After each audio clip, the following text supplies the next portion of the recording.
শ্রীমা ভাসিত জ্ঞানদায়িনী গুরু বা ঠাকুর পর্ব 4। স্বামী অরূপানন্দ যখন জিজ্ঞেস করলেন, ছবিতে কি ঠাকুর আছেন?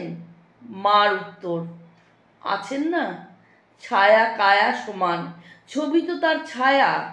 মা আরও বললেন, ডাকতে ডাকতে ছবিতে তার আবির্ভাব হয়, স্থানটি একটি পীঠ হয়, যেমন এই জায়গায় কেউ তার পূজা দিলে ওইটি তার একটি স্থান হলো।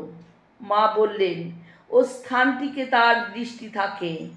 স্বামী অরূপানন্দ যখন জিজ্ঞেস করলেন যে ঠাকুরকে যে ভোগ দেওয়া হয় তা তিনি খান কিনা, মা তখন উত্তর দিলেন, হ্যাঁ খান।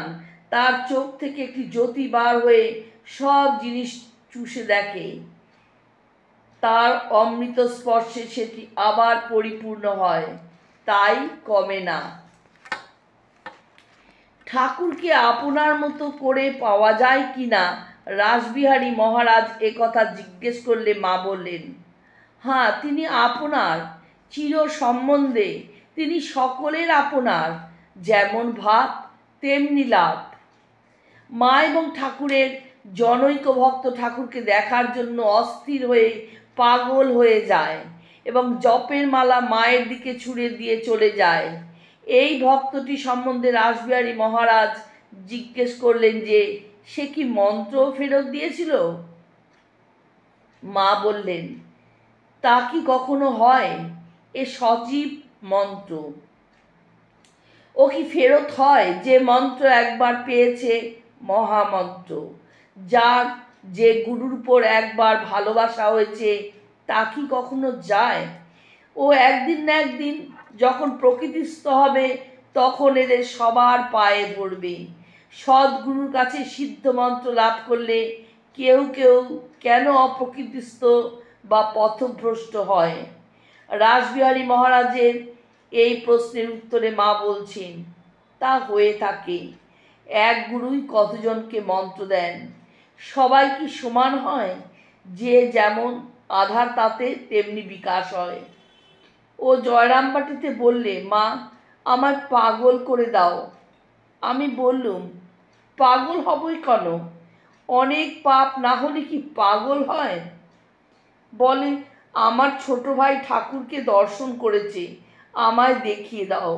আমি বললুম, সাদা চোখে কে কবে দেখেছে? তবে চোখ বুজে দেখতে পারে, চোখ বুঝলে ছবি মনে পড়ে না। ছেলে মানুষ হয়তো তাই দেখে ভাবছে ঠাকুর দেখছি। বললুম, তা তুমি সাধন ভজন করো, তাকে প্রার্থনা করো, তোমারও দর্শন হবে। মানুষ আপন মনে জানতে পারে সে কত দূর এগিয়েছে, কত দূর জ্ঞান চৈতন্য হয়েছে, অন্তরে অন্তরে বুঝতে পারে যে কত দূর তার ঈশ্বর লাভ হয়েছে। নতুবা সাদা চোখে কে দেখেছে?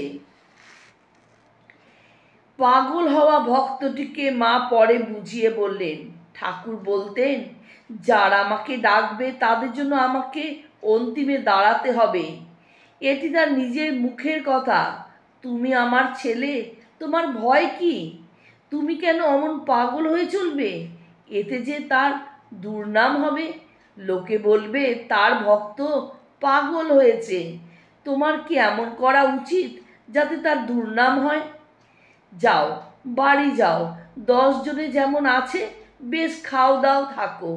যখন তোমার দেহ যাবে তখন তিনি দেখা দিয়ে নিয়ে যাবেন।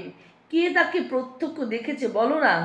এক নরেন দেখেছিল, সেও যখন তার খুব ব্যাকুলতা ওই সব দেশে বা আমেরিকায়, তখন তিনি ঠাকুর তার হাত ধরে রয়েছেন বোধ করত। তাও কিছুদিনের জন্য। বেশ, যাও, বাড়ি গিয়ে থাকো। সংসারীদের কত কষ্ট।